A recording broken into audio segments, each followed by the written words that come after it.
and Tiffany Shepis.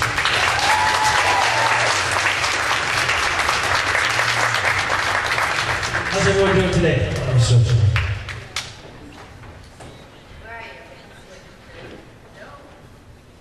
Alrighty, just a quick first question. How did the two of you get involved in the first film? Tara, why don't you start? I got the script, and originally it was called Dark Skies. So I thought, okay, doesn't sound that bad. I mean, who's going to do Sharknado at the time? I'm thinking. So I read it, and I'm thinking, sharks are flying in the sky, and they're killing people in Beverly Hills, and they're dead. This is absurd. And no. So that night I got to dinner with my friends, and I told them about the story, and they were like, "Are you kidding me? You have to do this film. It's hilarious. It's so funny." So then I read it again, and I was laughing out loud. And I said, "You know what? Why not? No one's really going to see it. It's for sci-fi, you know." So we called and said, "Yeah, I'm going to do it."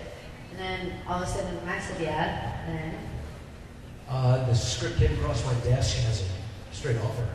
And I guess you get to a certain point in this industry and things like this kind of happen, but they tend to be not fantastic. Bad. Opportunity. Bad. Okay. So I was reading the script and I told my wife that this didn't look like something I wanted to be involved in. It just didn't seem to be the kind of vehicle I was looking for to propel my career. In fact, as I read it, I thought it would do the exact opposite. But at her behest, with my daughter in her arms and under her belly, she said, "You need to go to work. You need to go to work. We're having a baby." And so I realized I had kind of had to take one for the team. So got involved, and a tad begrudgingly, because I thought that this just wasn't going to turn into Sharknado. Little did I know. Well, Tiffany, you were brought in for the second one. How did you get involved? I, unlike these guys, was like, I need to be in Sharknado too. Are you guys crazy? I made some of the original Asylum films back when nobody watched Asylum movies, and turned them down for many movies after that. And I'm like, literally was calling them, "Are you guys like, I'm Tiffany, and you asked me to be in that movie, I turned you down, that was a really big mistake, and I was in this movie, and I turned you down for that one." But Sharknado 2, man, you can kill me, you can cover me in blood, I will be shark bait, I am there. And thankfully they listened to my dumb speech and brought me out to New York to play a family friend, which I wasn't supposed to play originally. I had a different part, and apparently they couldn't get a boat in the water in Manhattan because it was so cold. So my part was gone, and Anthony turned and goes, "Can you come up with a part for yourself right now?" And I was like, "Yeah, I'm Peppa's best friend from high school." They all went for it, so yeah. I didn't even know that story. Yeah, it was fun stuff. Yeah, thankfully, like everybody, Carter and Peppa and Courtney Baxter were all like right there, ready to change lines for me, and it worked out pretty cool. If you like, check out the boat scene. I did not die. Definitely the bloodiest death in Sharknado 2. It was not death. I don't know what you're talking about. I was still breathing. Everybody write your letters for part 3. I was still breathing. If she can lose a hand, I can come back without a face. You guys watch Game of Thrones? That guy has no face. What's out? But speaking of that, I think also one of the only practical effects in the whole film. I think there's like maybe one with you guys and there's like 2 or 3 others, but everything else was CGI except my face.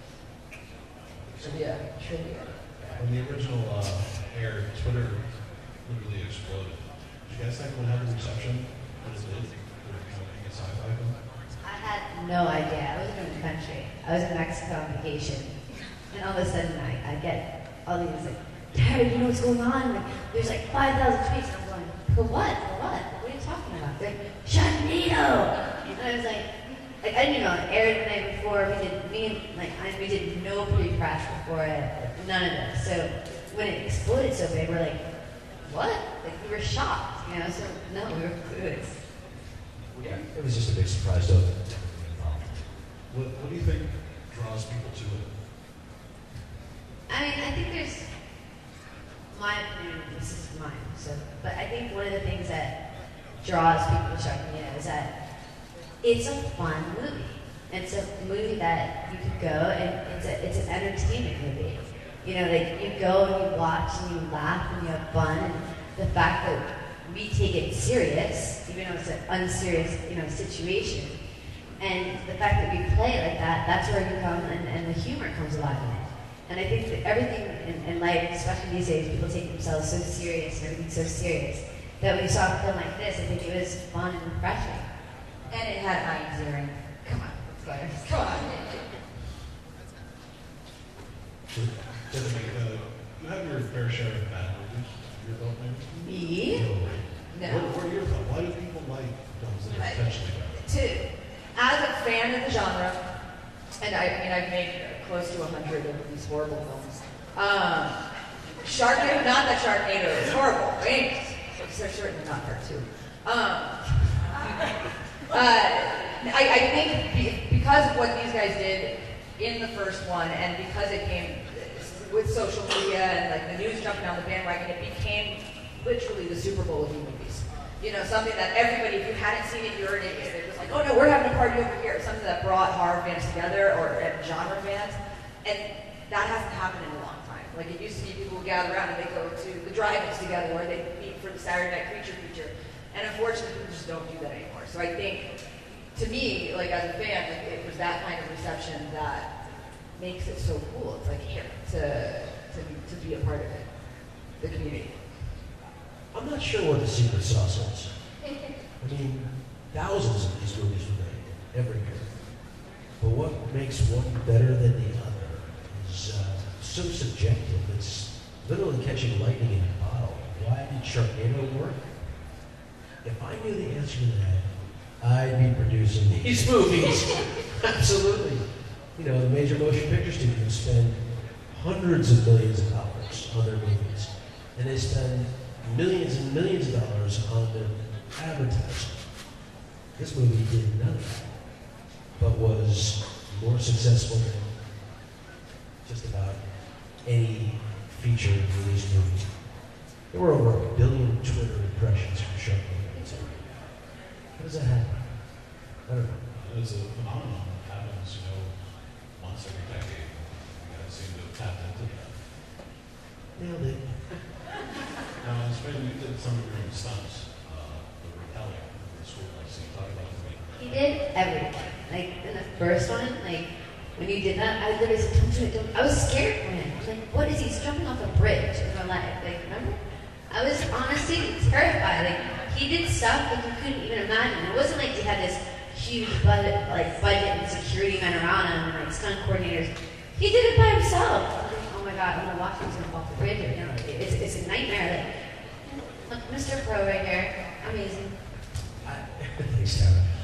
You know, I've always had a thrill gene. I like adrenaline, and rappelling isn't something that was new to me. I've done that before, so it's just an opportunity to do it on camera.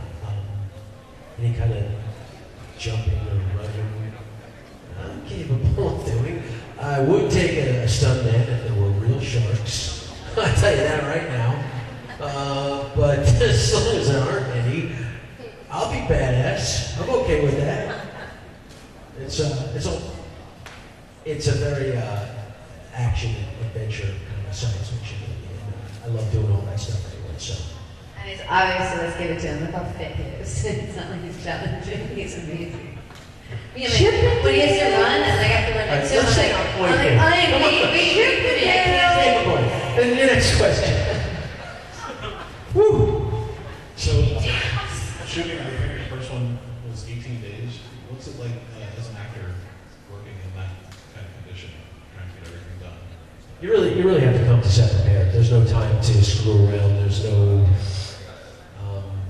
chance to get a second or a third take quite often. So you got to come knowing your lines, knowing that you screw up, the director's probably going to have to keep it and find a way to make it work later in editing. So it's very fast and furious kind of guerrilla warfare filmmaking technique. Because you got to get in, you got to get in, and you got to get out. There's just no time.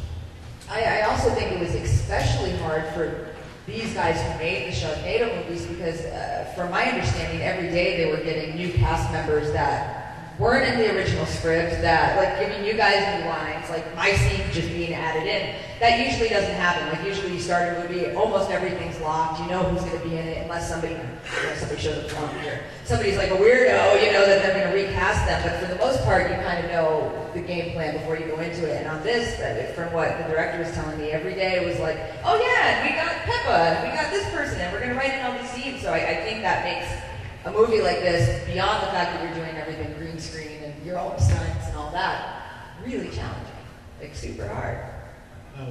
Trying to act this movie as serious as possible. What's it like for an actor to react to things that aren't there? How do you prepare yourself to do something? I mean, as I would say, the first one we said, what are we doing? Like, okay, the shark's coming. You don't know how big the shark is. Is it big? Is it small? Like, so you don't know, like, should your action be like, ah! Or should it, so the first one we just Those were good. guessing, and then, like, as I would say, after the success of the first one, we realized that the director knew what he was doing. And we just had to trust him, especially this one, had to really trust him. And it worked. In S1, Anthony would scream at us to jump and dodge and do all these crazy things. And, from our perspective, when we're shooting this, it's an action. But as an audience participant, you're watching the reaction. But when we're shooting this, I'm not so sure that my action is going to match. So you don't know how much to give it. You don't know how much to throttle up the panic or how ambitious the jump has to be. But once I saw that they never made me look foolish when I go like this or whatever, they didn't put like a little tiny shot, they put like something big. If I was going to jump over something, it wouldn't be to jump over a puddle, but there was a shark slamming at me, and they did it so beautifully that I didn't have that same trepidation going into the second one. I had a lot more trust, knowing that all I have to do is tee it up for these guys, and they'll make me look good. So that no look behind the back shark kill standing on top of a fire truck, I already had that in my mind. I'm always thinking about like good choreography, things that I would think would be visually impactful. And as it was written, I'm standing on top of this fire truck giving this call to action speech to all of New York when all of a sudden someone says, "Man, watch out, there's a shark." So I'm like, oh, I gotta do something cooler. I just can't like swing at it. So I leaned back and I brought the blade up and I held it there knowing that they would paint the shark getting filleted going right through it. And that's, they just did it beautifully. What were the biggest differences between filming the first one and the second one? First one in LA, the second was in New York. I think that in New York, New York City has a personality of its own. It really does.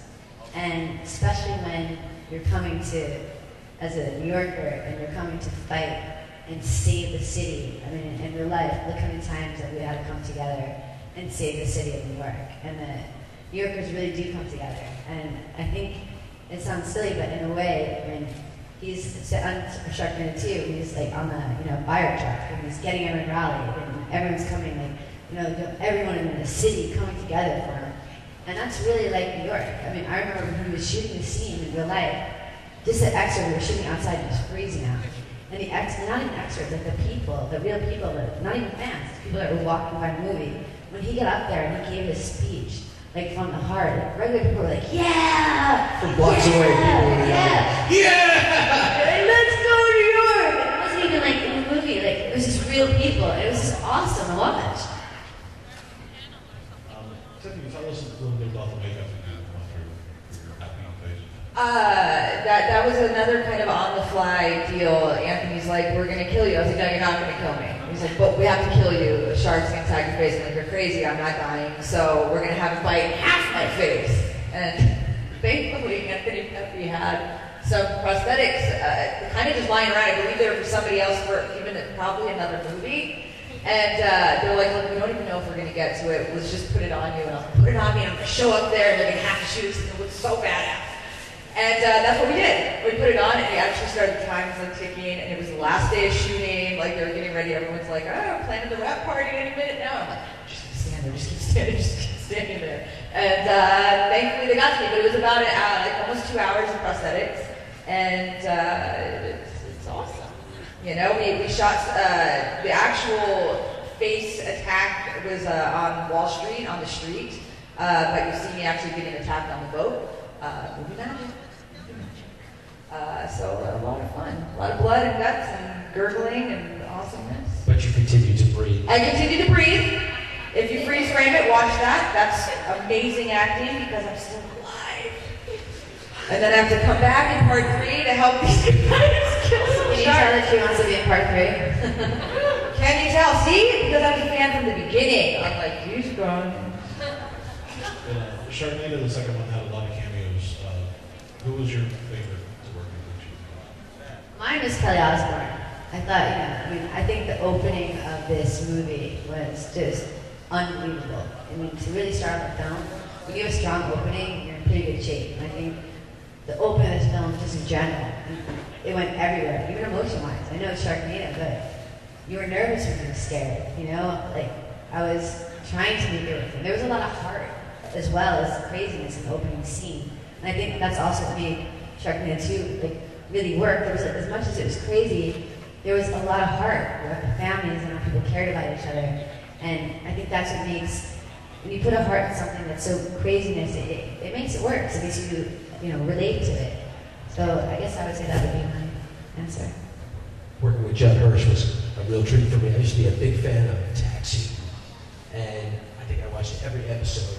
And to have him show up in my movie playing my taxi driver was really kind of surreal. In some of the outtakes, I said, "Don't you know what to do in a yellow light?"